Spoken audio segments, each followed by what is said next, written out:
Welcome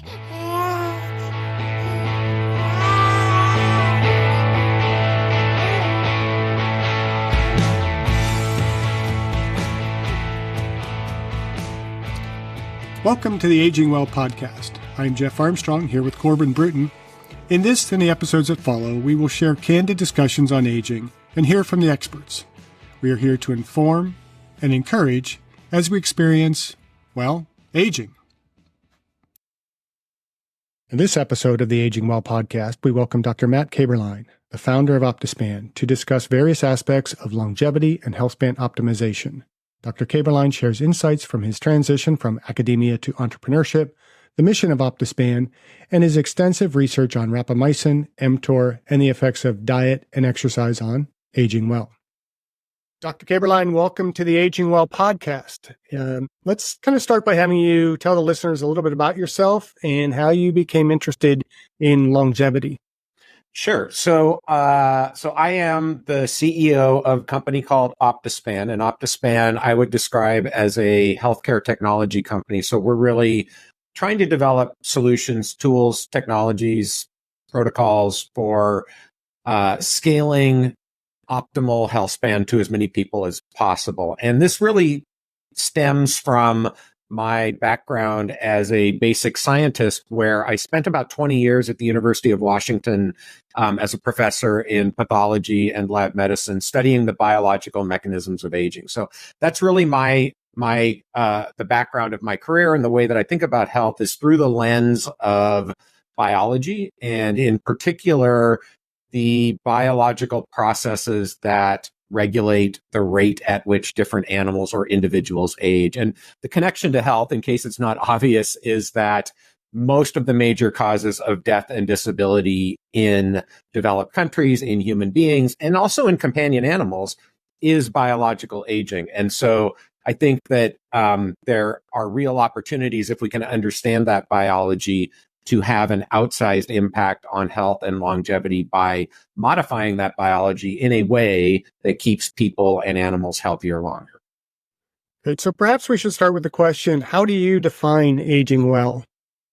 Yeah, so I think I would define it from a sort of human perspective as being able to maintain a high level of function later into life, as late as possible. Being able to do what you want to do, being free from chronic disease and disability.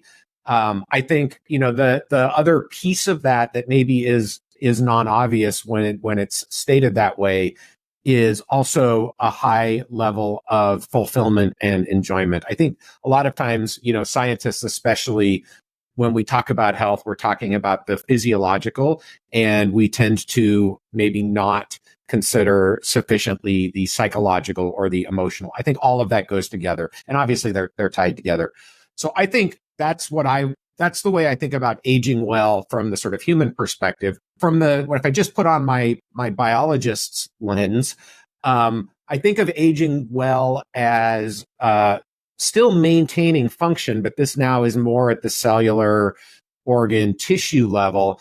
And we know a lot about the molecular physiological processes that degrade with age. And so I think of it through the lens of, maintaining those processes at the youthful state. So high level of function, preservation of homeostasis. So homeostasis sort of refers to the ability of biological systems to maintain proper function or to return to proper function in response to a perturbation. So that could be a stress.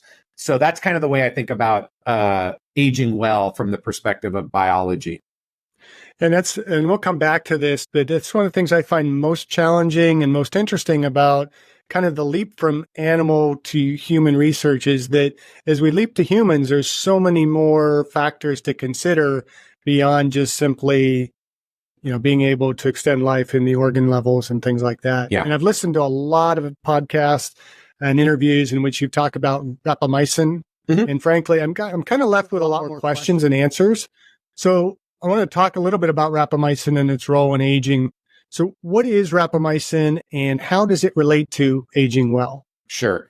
So rapamycin is a small molecule drug. It's actually It's actually a natural product in the sense that it's produced by a bacterium called Streptomyces hygroscopicus. It was first discovered from soil samples on Easter Island, which also is called Rapa Nui. That's where the drug gets its name. And what this molecule does is it's a very specific inhibitor, meaning it kind of turns down the activity of a protein called mTOR. mTOR stands for mechanistic target of rapamycin. So they named the protein after the drug. Not very inventive. And so maybe it's easier to think of, what is rapamycin through the lens of what is mTOR and what does mTOR do? So again, remember, rapamycin is a drug that kind of turns the dial down on mTOR. So mTOR, it turns out, is this kind of fundamentally important central regulator of growth and reproduction. It is in many ways the sensor that detects from the environment whether it's a good time for a cell or an animal to grow and reproduce. And when you think about what are the cues in the environment that are really important for that, making that decision, turns out food is really important, right? Because it's a really bad idea to have babies if there's no food around to feed them. So mTOR senses nutrients primarily, not exclusively, but primarily in the environment. And when nutrient levels are high, mTOR sends signals to the cell that it is a good time to grow and reproduce. So in that way, it promotes cell division or tissue and organ development. When nutrients are low, mTOR shuts down and basically turns off the growth and reproduction signals, or at least turns them down. So it turns out that when you turn down growth and reproduction, you tend to turn up stress resistance. And that's probably why mTOR regulates aging, because it is kind of centrally involved in this fundamental decision-making process. And when there's not very much food around, you turn mTOR down, you get increased stress resistance. And it turns out in mammals, you also get reduced inflammation. We can come back to both of those things because they're both tied, obviously, into the aging process. So what we've learned from laboratory studies is when you turn down mTOR, and that can be done genetically by modulating the DNA of the organism, or it can be done pharmacologically with rapamycin, the inhibitor of it. When you turn down mTOR in laboratory organisms across billions of years of evolution, yeast to nematode worms, to fruit flies, to mice and rats, even now there's data in non-human primates, in marmosets.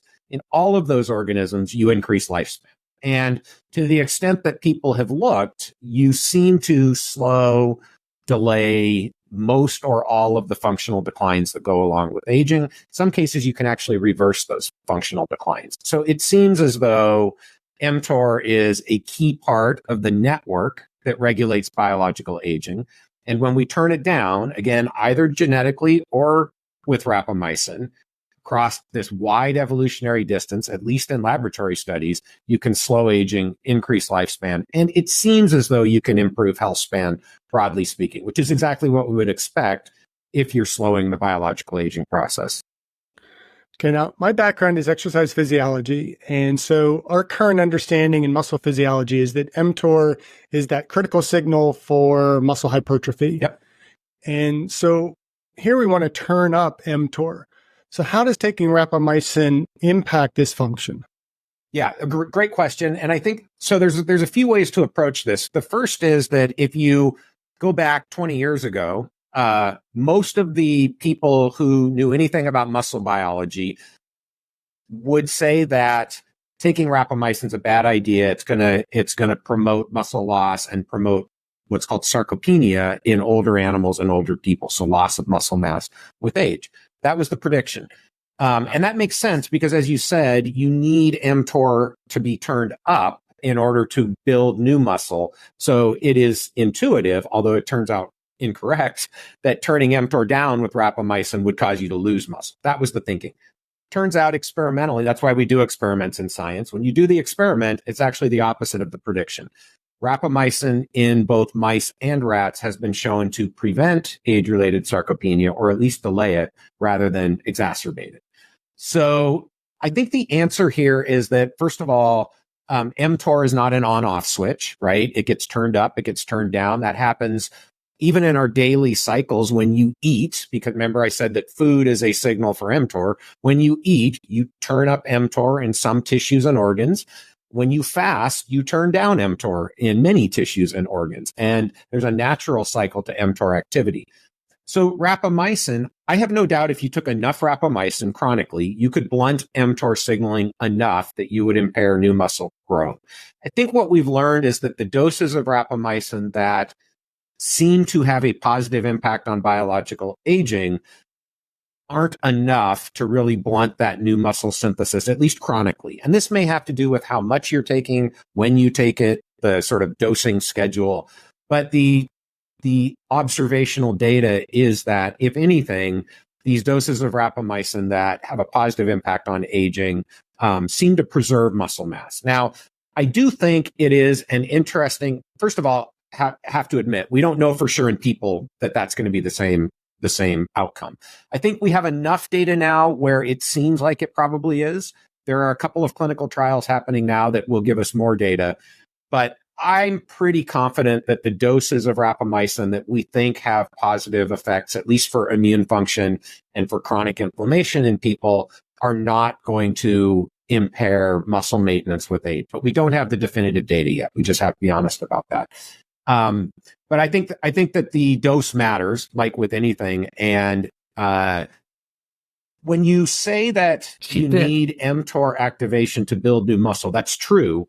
But if you had chronic mTOR hyperactivation, that probably would be net detrimental to muscle maintenance, right? Because this is well known in the exercise physiology world, you need both hypertrophy and then you need rest and repair, right? And so mTOR is not going to be chronically hyperactivated throughout that entire cycle. So I think what rapamycin is probably doing is it's probably attenuating some of the negative consequences that go along with mTOR hyperactivation and blunting the inflammatory response in particular. So the last thing I'll say on this is my guess, and again, this is a guess, but there's some data to support this. My guess is that people taking sort of low dose rapamycin, and we can talk about this, there's a large number of people now using rapamycin off label. Anecdotally, and I think we'll have some published data in the next few months to support this, anecdotally seem to be able to preserve muscle mass as good or better than people that are sort of age and demographically matched who are not taking rapamycin. It would not surprise me if somebody was, say, a bodybuilder trying to gain muscle mass, if those same doses of rapamycin had a modest effect at reducing net gain of muscle mass. But again, I don't have any data to support that. So I kind of feel like the idea that rapamycin in and of itself is going to have negative effects on muscle mass, as far as I know, there's no data to support that. And there's data, at least from laboratory animals, that is very well documented. You can preserve muscle mass. And I think we're starting to get some hints in people for a similar outcome from rapamycin. When I hear the conversations and read some of the literature about rapamycin and mTOR, and I start kind of having those flashbacks. And I'm older than you, so you may not remember the old physiographs in the old physiology labs. But I remember in my master's program having to kind of tune those things in, and there's dials that you're turning up and turning down. And I kind of envision that as we are affecting mTOR in the body, systematically, it's having different effects throughout the body, and it's a bit more cyclic in terms of, we turn, muscle up when we need to turn it up so that we can grow the muscle, but then there's the recovery periods and then there's feeding periods. Is that kind of what's going on? I think so. And again, the system is so complex that it's very easy to speculate, but very hard to have a lot of confidence about exactly what's happening. And part of that is because, muscle maintenance is not necessarily exactly the same from new muscle synthesis, right? Especially in the context of aging. And the effects of rapamycin, as you sort of suggested, are going to potentially be different. They're definitely going to be different in different tissues and organs. But we don't really know enough to know how, right? I think everybody who knows anything about pharmacology will agree that a drug like rapamycin at a given dose is going to get into some tissues and organs better than it gets into other tissues and organs. For example, rapamycin is generally thought to not cross the blood-brain barrier very effectively. So you would expect to get less delivery of rapamycin to the brain than, say, to the liver. We really don't know, though, if you compare skeletal muscle from adipose, from liver and kidney, at least I don't know, heart, at a given dose of rapamycin, how much mTOR inhibition do you get in people in all of those tissues? And the reason we don't know is sort of obvious, because we don't do experiments where we give people rapamycin and then biopsy all of their tissues and organs. So we can do that in a mouse. We can't really do that in a person, but it's going to be different. And so I don't actually know to what extent at, say, 6 milligrams once a week. And I'm just saying that number because that's kind of if you look at the distribution of doses that people are using off label, that's the most common, 6 milligrams taken once a week. At that dose, at the peak rapamycin level in blood, I actually don't know how much mTOR inhibition you get in skeletal muscle. You're going to get some, I'm sure, but I don't know how much you get. But you're also going to get mTOR inhibition in the immune system. And you're going to get anti-inflammatory effects from that level of rapamycin. That seems pretty well established. You're definitely going to get mTOR inhibition in the liver. So I'm saying all of this because I just think it's helpful for people to appreciate how complex the system is. And all of these different inputs are going to impact the net effect on body composition. That's not even taking into account hormones. Like, does rapamycin change sex hormone levels? We don't really know. I don't think it has a big effect, but it wouldn't shock me if rapamycin has effects on things like testosterone and estrogen, which of course are going to affect muscle synthesis and body composition. So in some ways, I kind of feel like, given that level of complexity and the fact that we're still collecting the data, the best we can really do right now is actually look at the functional outcomes of people taking rapamycin. Are they stronger? Are they weaker? By DEXA, do they have higher lean mass, lower lean mass, changes in bone density? I think that's kind of those are the things we can answer for sure today. It's just that nobody's really doing the well-powered clinical trials to really answer those questions, which is frustrating. It would be nice to know. And that becomes tough to do. As you mentioned, you can't biopsy all the muscles. I mean, I remember doing animal studies where, you basically sacrifice the animal and you lop off the whole soleus muscle and you grind it up and you run your analyses on it. Yeah, we don't do that in humans. Yeah. At least we can't pay people enough to do that. Right. So we have a kind of more or less proactive approach here on the Aging Podcast where, our emphasis is more on lifestyle changes that affect longevity. And in my academic role, I always preach to my students that our approach to health and performance is always biomechanical, psychosocial. Kind of build off of that biopsychosocial because I had a biomechanics instructor in our program who said, wait a minute, it's biomechanical, and just kind of right with that. And that kind of presents a lot of challenges as we jump again from those animal studies to the human studies, because you're bringing in, like you said, so many other factors could be affecting hormones, stress levels, all those types of things. Now, rapamycin, among other proposed pharmaceuticals, is what I might consider to be a bit more of reactive aging, that we take those in response to disease and other aspects like that.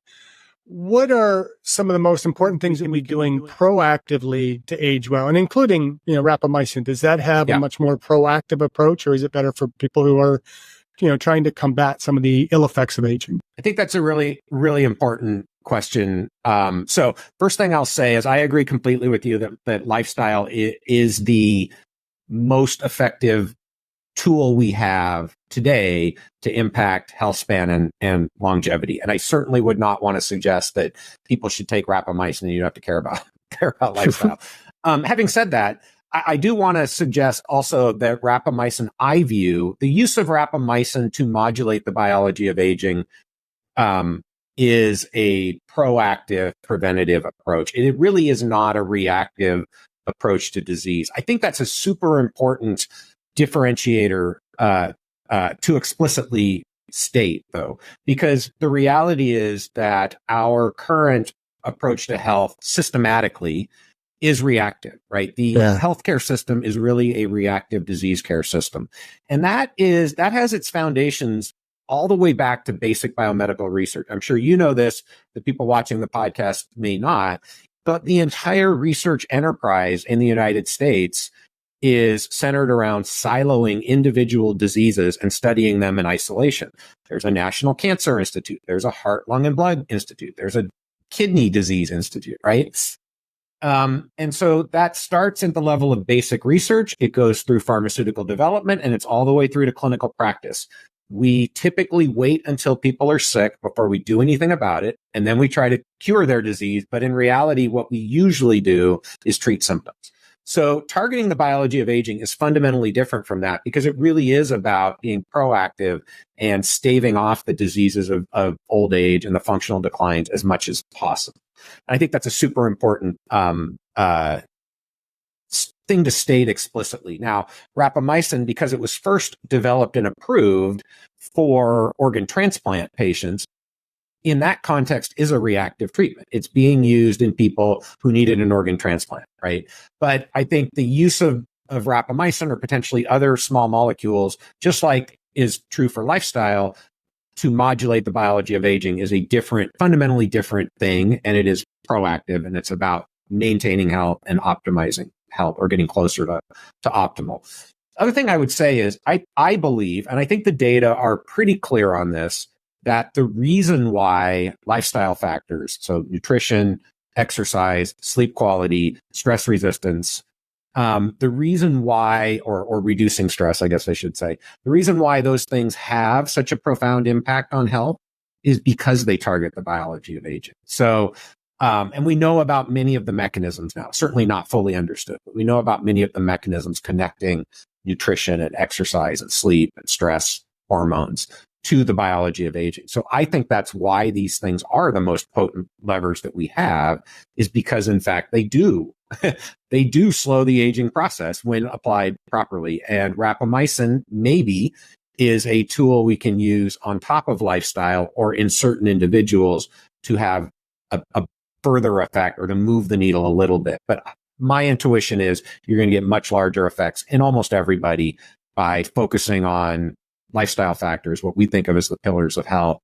And once you've got those dialed in, then you can start to really think about the other stuff. Yeah, one of my favorite episodes, and I've begun to watch the Optispan podcast and watch a few of your episodes. And one of my favorite is when you and your co-host go through and you kind of rank, I guess you give a grade, it's like 1 through 5 on a bunch of different factors that are contributing to lifestyle changes that can affect aging. And it really kind of pointed me to, this guy is more than just rapamycin. There's a lot of lifestyle pieces that need to go into place here as well to support that it's not just this, one trick pony that you take this and that's going to help you extend your lifespan. You got to do a lot of other things, and you have to kind of tune in everything most optimally to be able to age well. Yeah. And I think, so first of all, I'm sure you can appreciate that oftentimes, you kind of get known for one thing, and then it's like being typecast as an actor. It's like, I can do more than rapamycin guy. But I do think also the other thing I would say about that sort of ranking episode and my approach in general is, I think it's really important, especially for people who are sort of recognized, at least from their prior research and credentials as experts, to stay humble and not only internally recognize, but state for other people that we're all still learning, right? New data comes along, and you need to be able to evaluate new information and fit that into what's already known, and change your opinions if the data support a new model. And I think too often, especially among some of the experts out there, they get they kind of get blinders on and get married to a certain model, and it's very hard for them to realign when new data comes along. I just think it's super important to be honest that there's a lot more we don't understand about what it means to try to optimize health than we do understand. And we're going to keep learning. Science is going to keep progressing, and we need to be willing to recognize when new data comes along that should make us question our models. And again, it's funny because I always used to say this to my graduate students and postdocs and undergrads in the lab. Anytime somebody would present a model in group meeting, I'd be like, that's great. Your model's wrong. And it's not because it's a bad model. It's because that's how science is supposed to work, right? We are supposed to recognize that our models are imperfect representations of reality and then do experiments to try to break the model so we can get a better model.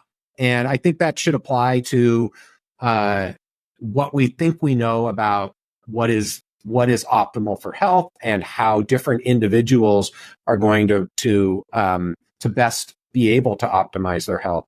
Again, I just think, unfortunately, it's too rare that people actually talk about how little we know. And I think it's important for people to understand there's a lot that we don't know. We know enough that we can do some stuff that can have a positive effect. There are some things that seem pretty rock solid, but very little is written in stone. And so you should be very cautious, I would say, of people who speak with a high level of confidence that take this thing, do this thing, and it is going to work for you. Because there's not a lot outside of, the pillars that we've sort of already talked about that we're 100% confident about.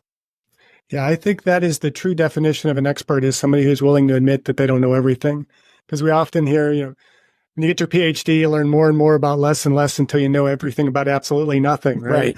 And so I found myself changing my opinions repeatedly over the last 25 years of teaching. And, I expect my students to change those perceptions for me. They need to challenge me. I'm not up there to teach you this is what is. This is what we know. And this is kind of why we think we know what we know, but it's your job to challenge me now. And so that's one thing I do appreciate about, when I've watched, and one of the reasons I wanted you on this podcast is because I know there's a lot more that you have to say than you often get asked in some of these podcasts. And so I hope I'm asking those questions today. And so with that in mind, I want to kind of shift gears a little bit and talk about caloric restriction. Because you and many others suggest that this is a key to longevity. And you mentioned how rapamycin is tied to, or mTOR rather, is tied to caloric intake. So first, kind of what do you mean by caloric restriction? Because I think a lot of people, they hear caloric restriction and it's just being in this chronic state of hypocaloric diet. Yeah. So this topic itself could be a 2-hour conversation. So I'll try to keep it kind of high level, but, I also try very hard to be precise in the way that I, explain things. And so it's hard with caloric restriction. In part, the question you asked is a good example of that. Like, what even is caloric restriction? So I think the first thing I would say is we always should clarify when we're talking about caloric restriction as it applies to longevity, what we know from laboratory animals versus what we know from humans. And I actually think caloric restriction is a case where the complexity of the human environment, including the social aspects, make it a very different proposition than it is in mice and rats in the laboratory.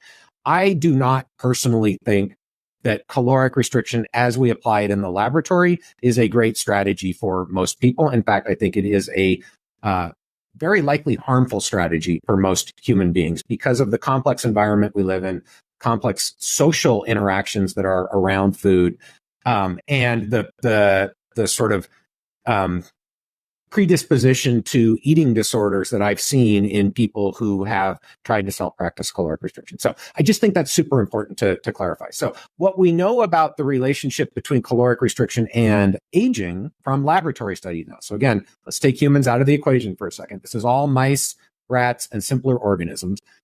Caloric restriction in laboratory animals is the gold standard for increasing lifespan and slowing aging. In fact, the largest or one of the largest extensions of lifespan ever seen comes from a caloric restriction study done by Rick Weindrich and Roy Walford back, this must have been the late 80s, early 90s, where they did a range of levels of caloric restriction starting from about 10%. And by that, I mean 10% less than what's called ad libitum, what the animals would eat if they were given free access to food. Starting at about 10%, going all the way to about 60% restriction. Okay, so 40% of ad libitum. And at the the greatest level of restriction, 60%, they got the biggest increase in lifespan, about 60% increase in average lifespan across the population. And this is where you'll hear people who just unfortunately don't know the literature and speak with authority they don't actually have. You'll hear people say just dumb stuff like, well, caloric restriction just cures cancer. No, the data are clear that mice and rats that are calorically restricted, they don't get cancer. They also don't get heart disease. They don't get obesity. Their brains continue to function better than old animals that are not calorically restricted. Their kidneys function better. Their livers function better. Their skin looks better. Every tissue and organ where people have looked, pretty much, caloric restriction seems to delay the biological aging process. So caloric restriction clearly modulates that network that I alluded to earlier, which includes mTOR. I think mTOR is a key node in that network. Caloric restriction modulates the biological aging network in a way in laboratory animals that slows aging. And they can live up to 60% longer. Now, is it a perfect life? No, for sure. No, these animals are cold. They likely, if they weren't in an immune privileged sort of environment and what's called a specific pathogen-free environment, they likely would be at higher risk of infection. They probably would be at higher risk of fractures. So mice and rats in the lab will get fractures with age. They aren't typically lethal, unlike they are in elderly people who fall, or at least, clearly accelerate mortality in humans. So there are some side effects, certainly, that go along with caloric restriction, even in laboratory animals. But by and large, they are healthier and function better and live longer than their fully fed counterparts. And it seems to be that you can go to a very, very high level of restriction. Now, last thing I'll say, because you sort of asked about what do we mean by caloric restriction? Actually, two points to make here. One is there are a variety of variations on caloric restriction that people have studied. Things like restricting specific macronutrients, restricting protein, restricting fat, restricting carbs, which would be a ketogenic diet if restricted far enough. You can also even restrict specific amino acids, specific micronutrients. It's too much to get into all of that data. I think as a generalization, calories seem to be most important. So you can get pretty big benefits from protein restriction alone, but that seems to be a somewhat different mechanism than straight caloric restriction. For caloric restriction, it doesn't seem to really matter which macro you restrict. It seems to be total calories that are most important. And having said that, ketogenic diet on its own, even if it's like a low level of caloric restriction, unless you get to that 30, 40, 50% restriction level, doesn't do much to longevity. Tiny, tiny effects compared to caloric restriction. Fasting on its own, intermittent fasting, doesn't really do anything to longevity unless it's also caloric restriction. So it seems like you have to restrict the calories to get the benefits from some of these other, quote unquote, anti-aging diets that get popularized. That's true also for time-restricted eating or time-restricted feeding. So this idea of shrinking the window at which people or animals eat. In laboratory animals, you don't really get a benefit in longevity unless it's also significant caloric restriction. The last point, sorry, I'm going on for a while, but the last point that's also important here is these animals are not sort of continuously restricted more and more and more throughout life. So they're not losing weight their entire life. What's typically done is you will start from, what people would call ad libitum. So you let the animals eat as much as they want to eat.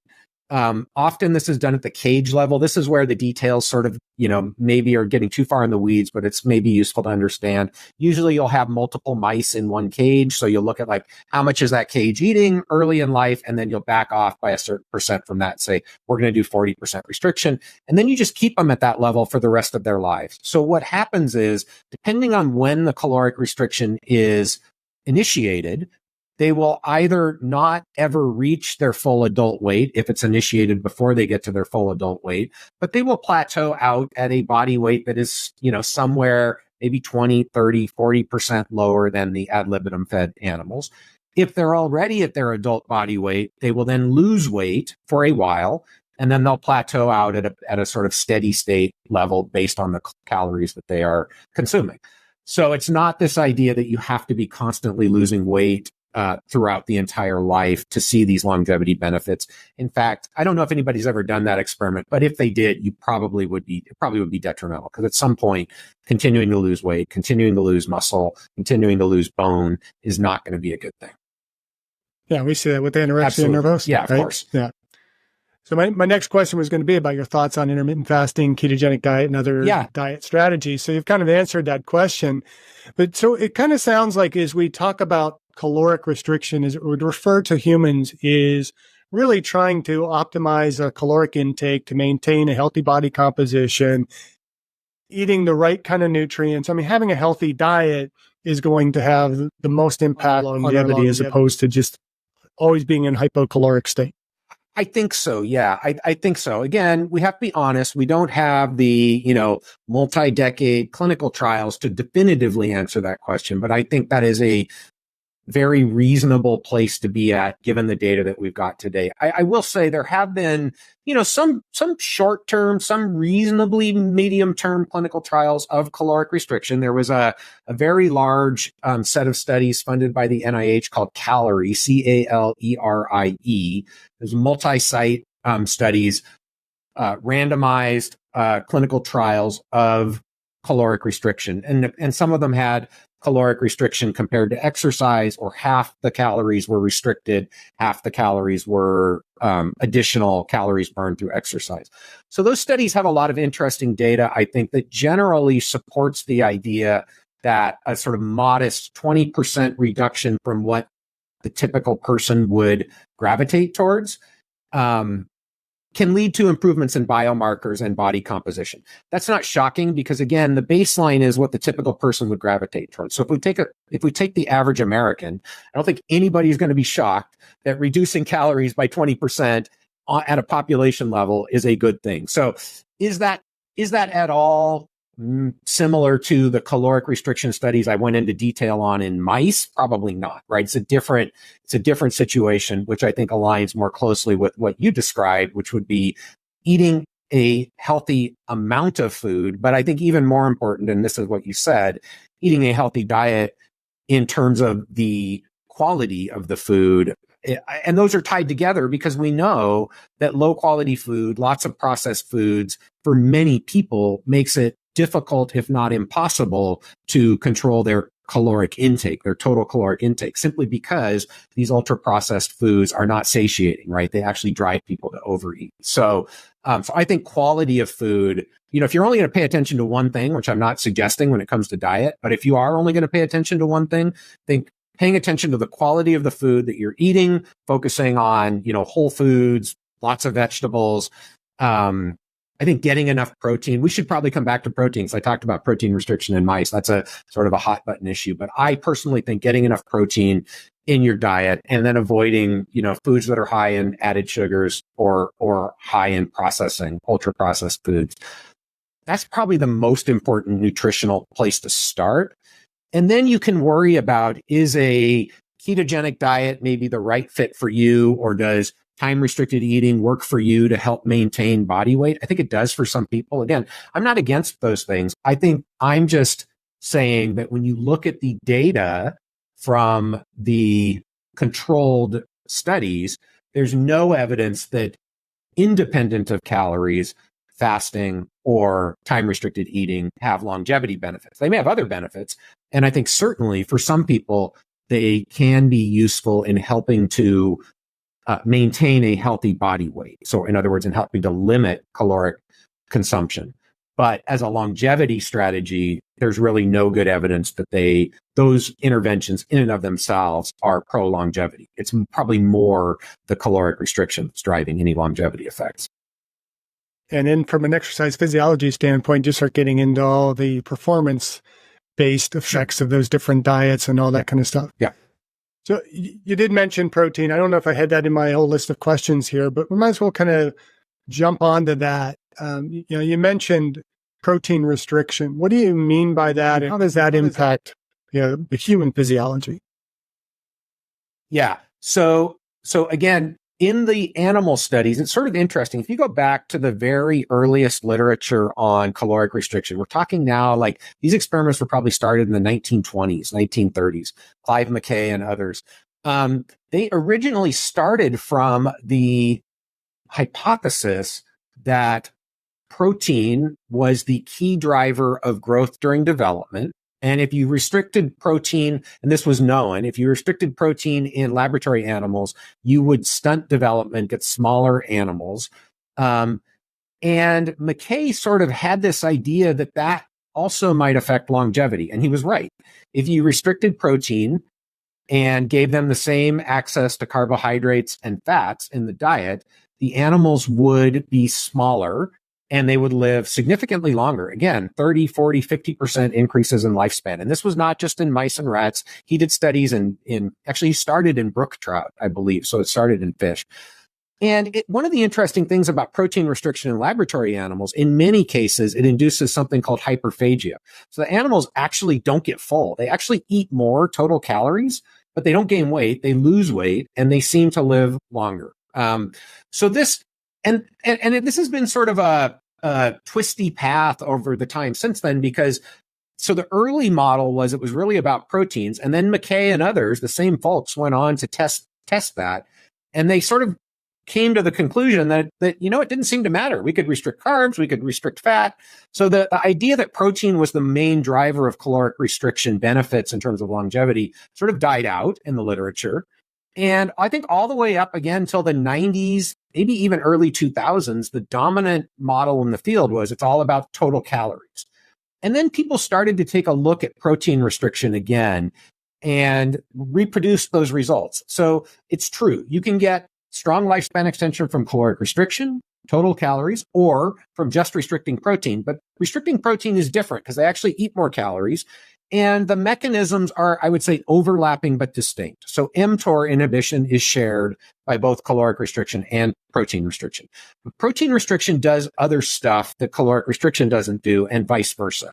One of the things that protein restriction does in rodents is it induces a hunger hormone called FGF21, also a stress-responsive hormone. And there's pretty good evidence that FGF21 mediates some of the longevity benefits in laboratory animals from protein restriction. So FGF21 is both necessary for the lifespan extension. In other words, if you delete it, you don't get lifespan extension anymore. And it seems to be sufficient. So there's one study showing that you can overexpress FGF21 in normally fed mice and get lifespan extension. So that's intriguing, right? Now, the question is, what about people? And this is where, again, I think we have to be very, very careful to extrapolate from the animal studies to humans because of our environment. And in some ways, because of our sort of different physiology and structure to our bodies, right? So I sort of already alluded to the fact that laboratory mice in their cages don't seem to suffer. So they will lose lean mass. They will develop at least some measures of frailty, but they don't really seem to die from fractures, sarcopenia, frailty. It's not really clear how much of an impact it has on quality of life in laboratory rodents. We know in humans in their 70s, 80s, 90s, this is a really, really big deal, right? Being able to maintain strength, muscle mass, bone density is really, really important. And so I think the questions about whether or not restricting protein in people will have net positive or negative benefits on longevity are very hard to answer for those reasons, because protein restriction in people, absolutely. And again, we're talking, I should know this. I don't know off the top of my head what level of protein restriction gives the biggest effects on lifespan in rodents, but it's probably on the order of like a 70% reduction in calories from protein. We have to be careful there as well, because macronutrient ratios in mice are going to be different than macronutrient ratios of people. In mice, you basically have to feed them a carbohydrate-free diet, like no carbs, to get them to go ketogenic. So the metabolism is just different. But it's a significant reduction in protein that probably would be, I don't know, half, 25% of the RDA in humans that we're talking about. So very, very, very, very significant level of restriction. That will cause what we would consider negative changes in body composition in people. And so I would be worried about the risks of frailty sarcopenia, things like that from that level of protein restriction in humans. So the question, I think, becomes, what is the optimal level of protein for health and longevity in people? And again, I have to admit, I don't know. I know what my opinion is, but I really don't know because I don't think we have the data. So I personally tend to gravitate towards a fairly, what people would consider a fairly high protein diet, more close to what the fitness and muscle community, bodybuilding community would talk about, like closer to 1 gram per pound of body weight per day.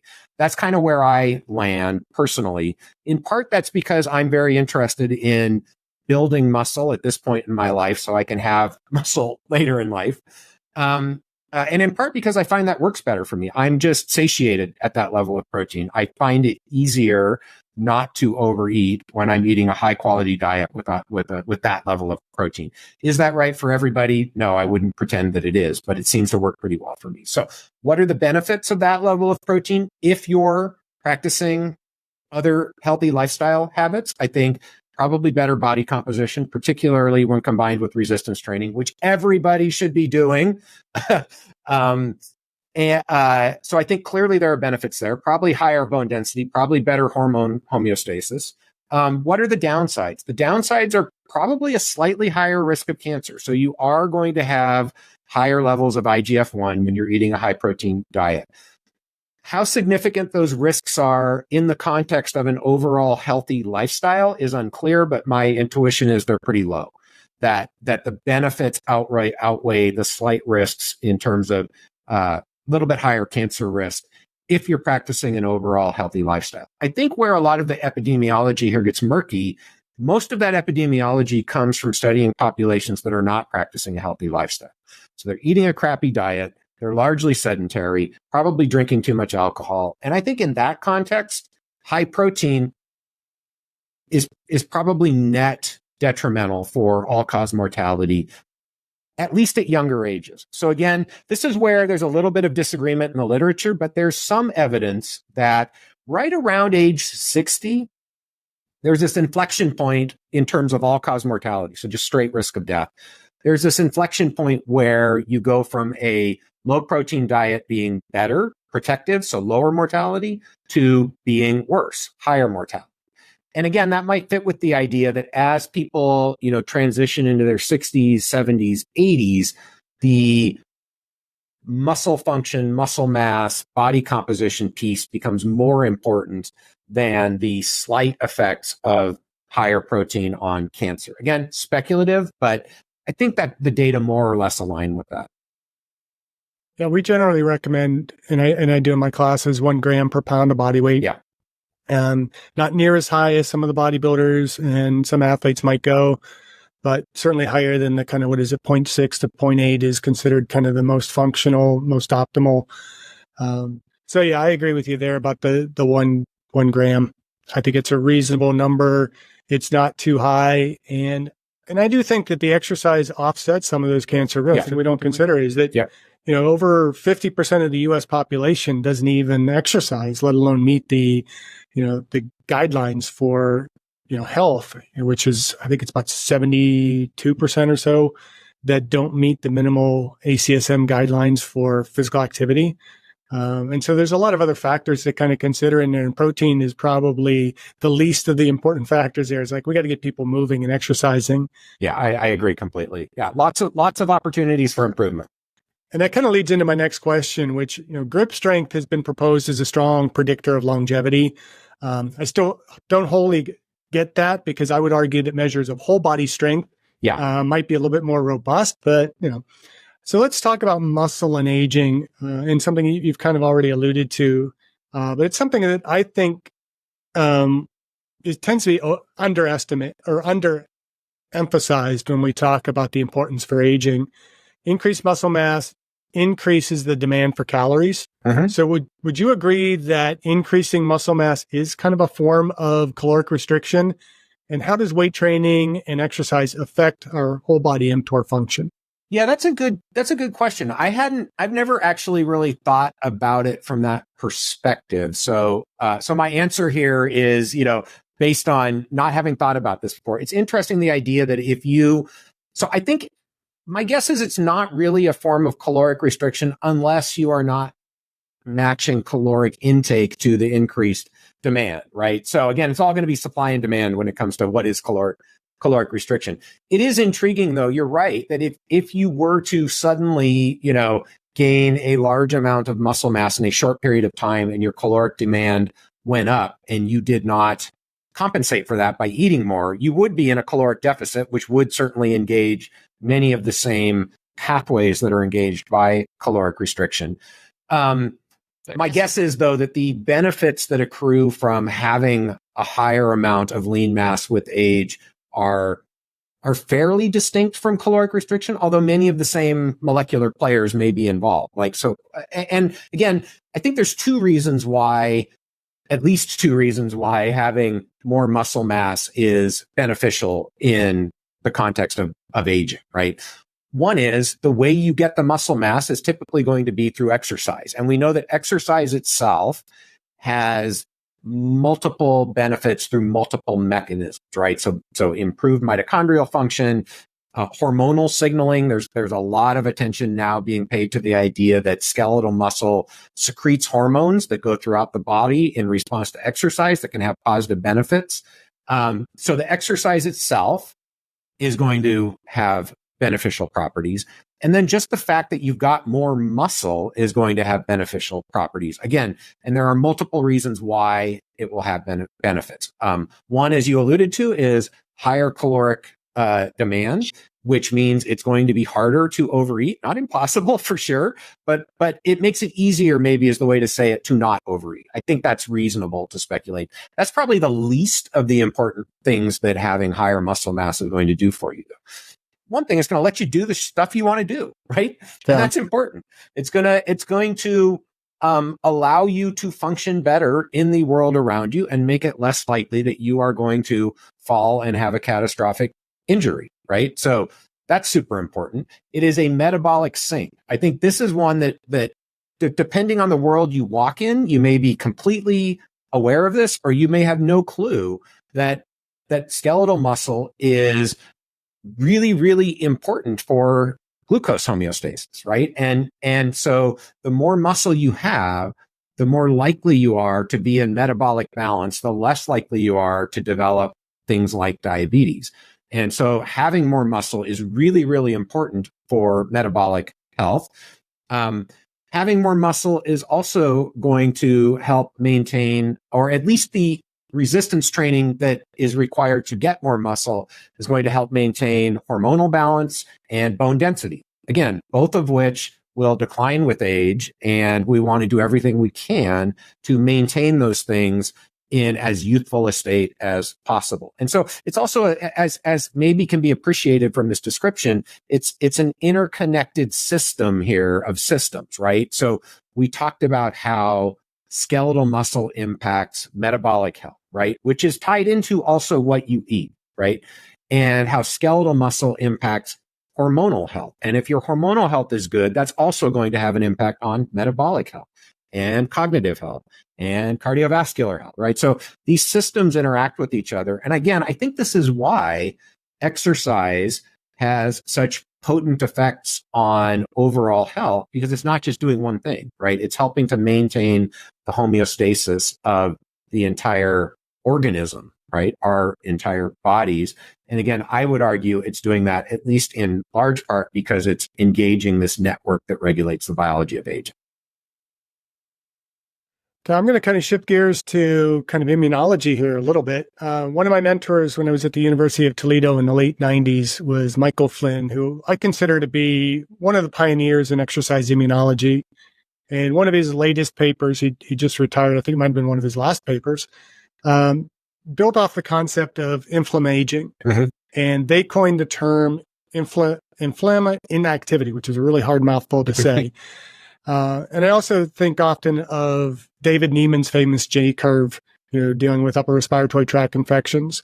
And kind of back to rapamycin, we know that it's going to have many, many benefits on treating many age-related, and I would probably lean toward referring to many of these as well as more inactivity-related diseases.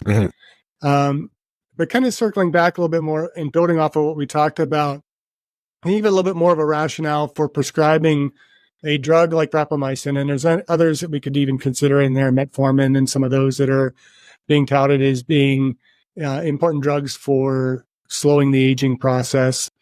So prescribing some of these drugs when diet, exercise, sleep, and lifestyle have such profound effects on the biological aging and longevity, how do these all kind of work together to optimize our longevity?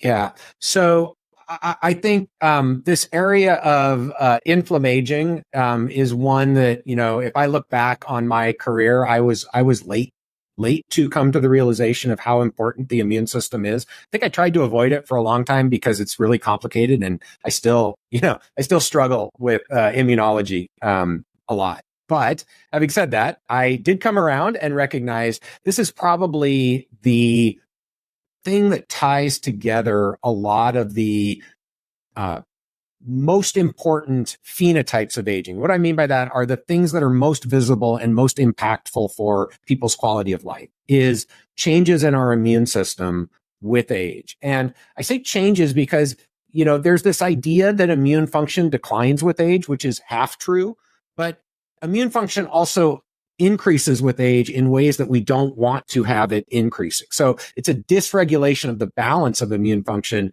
as much or more than it is a decline in immune function. So we become hyperreactive towards certain signals, including self. So I would suggest that a big part of inflammaging is autoimmunity and the idea that it's our immune system reacting to things that it shouldn't be reacting to, including our self antigens. And there's a lot of stuff that drives that. So again, I don't want to get too far into the weeds other than to say, you will hear people talk about inflammaging as if it is caused by one thing, right? So some people will say it's changes in the gut microbiome, right? Or some people will say it's viruses, or some people will say it's, mitochondrial damage. No, there's about 15 things that we know about that lead to this increase in chronic inflammation with age. And there's going to be more. And so it is very complicated why this happens and how it happens, but it happens. And so this consequence of increased reactivity of the immune system towards things that it wouldn't normally react to means that your immune system is less able to fight off pathogens, less able to respond to vaccines, less able to surveil cancer. That's at least part of the reason why many cancers go up exponentially with age. So it's a downregulation of what we want it to do and an upregulation of what we don't want it to do. Okay. So a couple things to say related to lifestyle. These same lifestyle factors in many cases are what people call anti-inflammatory. And another way to say that is they help rebalance the immune system. They help tamp down on this reactivity towards things that we don't want the immune system to react to, which allows it to do a better job of what it's supposed to do. Fasting is a great example, right? If you fast long enough, you will suppress your immune system. That's anti-inflammatory. Exercise is interesting because it has both pro-inflammatory and anti-inflammatory effects. Depends on when you look, where you look. But net exercise is going to have a positive effect on immune function for most people. Okay. So that's partly why these lifestyle factors, again, tie back into this network of biological aging. Here's an interesting place, though, where I think depending on an individual's given genetic makeup and environment goes beyond just food and exercise. It includes things like radiation exposure, pollution exposure, things you're exposed to in the house, right? So environment captures a lot of stuff. The stress you're exposed to in your daily life. Individuals, depending on their genetic and environmental makeup, may not actually be able to very effectively attenuate inflammaging through lifestyle factors alone. That's where I think these things like rapamycin or other therapeutics that can maybe in a more targeted way tamp down on chronic inflammation can have the biggest effect. And again, this is anecdotal. This is my speculation, but I've talked to a lot of people who use rapamycin off label. I've used it myself, so I'm speaking from personal experience as well. there are a subset of people who, even when they get their lifestyle pretty dialed in, I mean, we can all do better. Let's not kid ourselves, but pretty dialed in relative to the average population, will still have chronic inflammation, either systemically or in certain parts of their body, where something like rapamycin, I think, can be effective at knocking that inflammation down and sort of resetting the system. Okay. So that's, I think, again, speculative but reasonable way to think about how these kinds of interventions might be useful right now in people for modulating inflammation. Now, the other thing that is worth saying is when you look through the literature in the laboratory studies, reducing inflammation is one of multiple things that rapamycin does that has been implicated in lifespan and healthspan. There are a whole bunch of other downstream processes that rapamycin influences, like gene expression and protein synthesis and epigenetics and autophagy and mitochondrial function, right? That all experimentally have been shown to mediate longevity and a subset of health span benefits. So I don't think inflammation is the only thing that rapamycin is doing, but I do think in mammals, it's one of the most important things that rapamycin is doing to have an impact on lifespan and health span. Great. Well, I'm going to move on to the one question I ask of all of my guests. And what are you doing personally to age well? Yeah. So I tend to think of aging through these pillars of healthspan. So at Optispan, everybody's got their pillars of healthspan, I know, but at Optispan, we've settled on 4. It's a nice, easy number. And we kind of like active words. So we go with eat, sleep, move, connect. So that's kind of the first place that I start. I think about healthspan through the lens of these pillars, right? And so eat is diet, move is exercise, sleep is sleep. Connect is the kind of more complicated one in my view, at least, because that includes both, your personal mindfulness, connection to the world around you, how you experience the world, does it cause stress, and also human connection, human relationships. Okay. So the reason why I'm taking you through this is because I think a useful way, and I've done this in my own life and continue to do it, a useful approach is to say, if we look at the pillars, do a self-evaluation. So we've got biomarkers. Of course, we look at biomarkers, physiological things, all of that. But you can kind of tell from a self-assessment, where is my weak link? If you just think about it from that perspective. So over the last 5 years, I have made a pretty big investment in my own health. And I feel like I've gotten 3 of the 4 pillars pretty dialed in. So I eat a much cleaner diet than I used to. As I've already alluded to, I tend to avoid foods that are high in simple sugars or added sugars. I certainly eat a lot less processed or ultra processed food than I used to. I have developed the habit where I really, really enjoy high quality food. I think most people will. I think there's this perception that I don't want to eat a bunch of salads all the time or whatever, vegetables. I think when you kind of get out of the mode of eating the garbage, then you can really start to appreciate the joy of eating a very high quality diet. And I definitely have gotten there. So I think habits are really important. So that's one thing that I do, but I don't really think about it that much anymore because it's become a habit and it's what I like. I exercise regularly. I am a big proponent of resistance training. So I do regular resistance training. And then for cardio, I don't do a lot of dedicated cardio, but my wife loves to hike. So I'll go on hikes with her. We've done a couple of big hikes and we pretty regularly hike, live in the Pacific Northwest, great place for hiking. So I think finding exercise that you enjoy is super important, but that's another thing that I am very cognizant of and pay a lot of attention to. I'm lucky that I haven't really had to pay much attention to sleep. So I sleep pretty well. I've worn an Oura ring. I'm wearing one now. I do track it a little bit, but I don't wear the Oura ring all the time. The one thing I would say there, and this isn't only for sleep, it also applies to nutrition as well, that I've done that has probably had the biggest single impact is I've basically cut alcohol out. So I used to drink certainly more than I should. And I basically cut alcohol out. And again, I'm not saying you can't drink. I still will have a beer or two with friends or a glass of wine or whatever once in a while. But I think to the extent, if you are drinking every day and it's more than one European size drink a day, you probably want to take a look at cutting down on alcohol. But for sleep in particular, alcohol is the killer.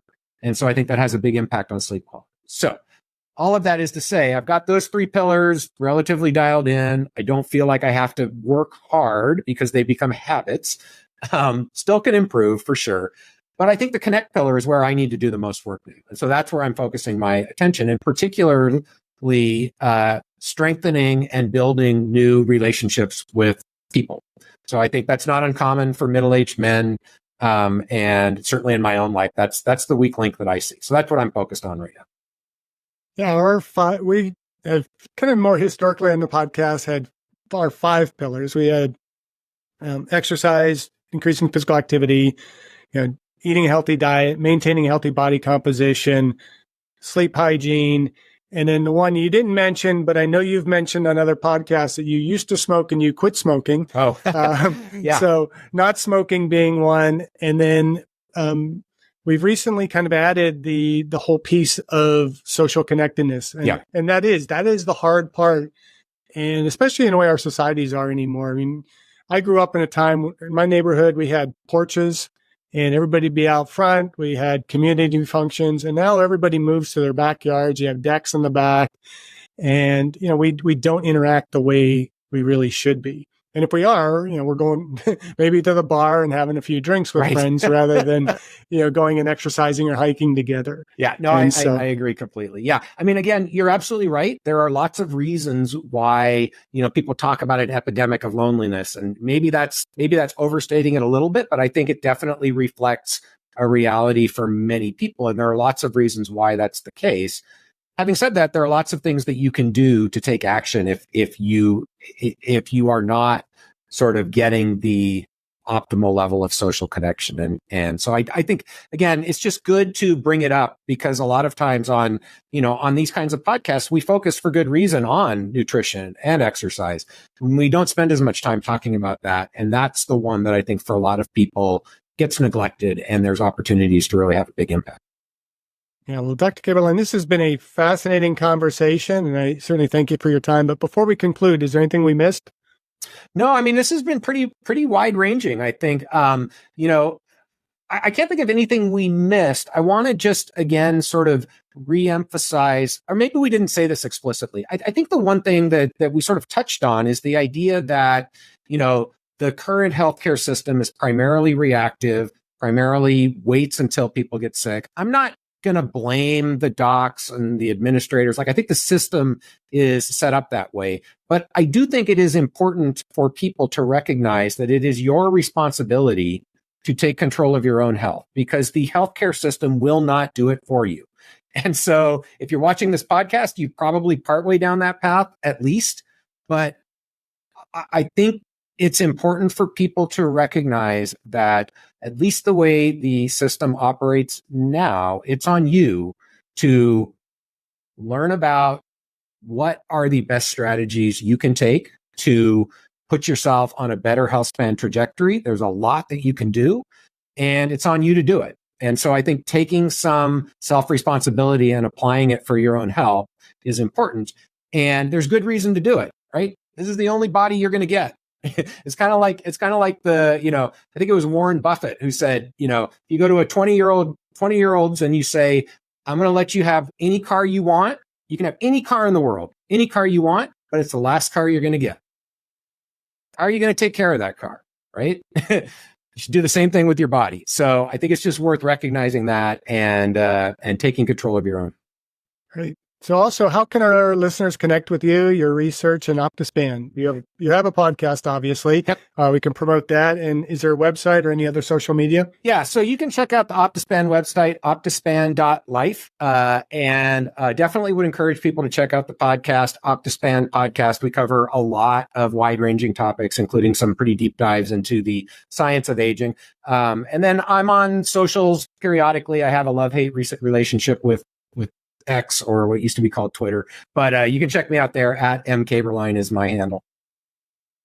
And for our dog lovers, tell them about your dog longevity study and how they can participate. Yeah, so this is the Dog Aging Project. Dogagingproject.org is the website. This is a project that I started about, 15 years ago now, 12 years ago now.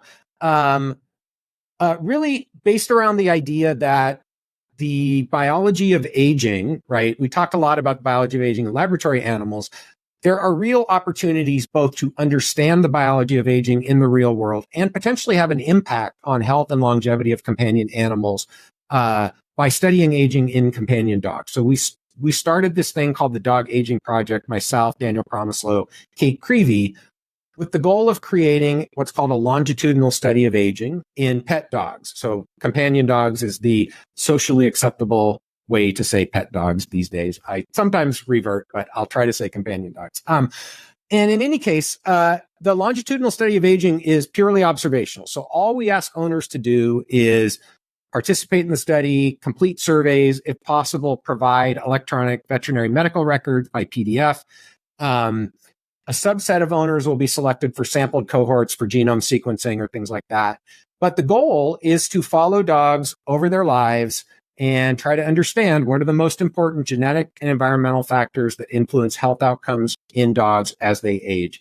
The project now has 50,000 plus dogs around the United States participating. We are still recruiting. We would love to have any of you who are dog owners, dog lovers, to nominate your dog to participate in the project. Really easy, all ages, all breeds, all kinds of dogs. So that's the longitudinal study. We published a bunch of papers. Again, could do 2 hours on what we've learned from the Dog Aging Project, a bunch of cool science. I'll just a couple things to say. It's an open science project, meaning all of the data is provided freely to the scientific community every year. And so that allows researchers around the world to do additional discovery beyond what our team can do. And then we also do have a clinical trial that is distinct from the longitudinal study. This is the only part of the Dog Aging Project that is not purely observational. It is a clinical trial of rapamycin designed to test whether or not rapamycin can increase lifespan and health span in companion dogs. That trial is also enrolling. In order to participate in that trial, owners have to be willing to bring their dogs to one of the clinical sites twice a year for 3 years. So if you live near one of the clinical sites and you've got a mid to large sized dog, at least 7 years old, certainly would encourage people to consider participating in that trial. Again, you can find out about the trial at the Dog Aging Project website, dogagingproject.org. The last thing I'll say, I promise, we have started a 501c3 nonprofit called the Dog Aging Institute, dogaginginstitute.org. If you like the project, you think it is science that's worth supporting, and you would like to make a donation, tax deductible, would be grateful for anybody who wants to donate through the Dog Aging Institute. Great. I wish I could have gotten my yellow lab Pete into the study before he had passed away. I had him, he was 16 years old. And I know you've talked in podcasts about the size of the animal having an impact on longevity. Yep. I would love to know what I did right with that dog to get him to 16 years, because he was overweight. He was about 90-pound plus yellow lab, but just beautiful companion, great dog. And we now have a yellow lab that might be suitable for your study. I'll have to kind of look into the beginning, because I'm in just south of Portland. So I would assume Seattle is probably one of your sites. Yeah, we've got a clinical site in Seattle. Washington State University is another clinical site in Washington, over near Spokane. I'm trying to remember if there's one near, or I'd have to look. Yeah, I'd have to look. But certainly there is a clinical site in Seattle. Yeah, which is not a terrible drive from Portland, depending on time of day and all of that other stuff, which you and I know well. Yeah. So this lab's a little bit on the heavier for her size, but also a little bit slower than Pete was. And then we have a red border collie that's 4 years old. Oh, lots of energy there, huh? Ton of energy. Yeah. So she thinks she's a lap dog too. Yeah. Yeah, that's great. Dogs are awesome. I have a 14-year-old German Shepherd who is very geriatric these days, but they're the love of my life there. Well, I mean, I love my kids too, and my wife, but he's a special dog. You got to rank the wife, then the kids, then the dog. Yeah, that's the ranking in my head. I'm not sure that's the ranking in my wife's head. I should be careful. So you're at the bottom. It's like dog, kids, you. There are days where, yes. Hence the husband being in the doghouse from time to time, right? Fortunately, that's never literally happened. Yeah, that's good. Well, again, thank you for your time and the work you've been doing to solve the complex challenges of aging well. Yeah, my pleasure. It's been a lot of fun. I don't know if I should ask about how does one go about getting rapamycin? Yeah. I mean, so it's interesting. It has become a lot easier. There are now, probably dozens of docs that will prescribe rapamycin prescription. I mean, there are people who like source it from India. Obviously, I don't recommend that. There are docs now, a lot of docs that will prescribe it, some telehealth docs. The website rapamycin.news is sort of a forum where people talk about all sorts of stuff rapamycin related. There's a bunch of docs on there that have experience in prescribing rapamycin. So it's actually not that difficult. Or, now I think also more and more primary care docs are starting to hear about it, but chances are if you go to your primary care doc, they're not going to have heard about rapamycin yet. But there are plenty of docs out there that prescribe it. Great. And we'll include all these different links that you've provided in the show notes. Okay. So again, really appreciate your time and keep aging well. Yeah, you too. Thank you for listening. I hope you benefited from today's podcast. And until next time, keep aging well.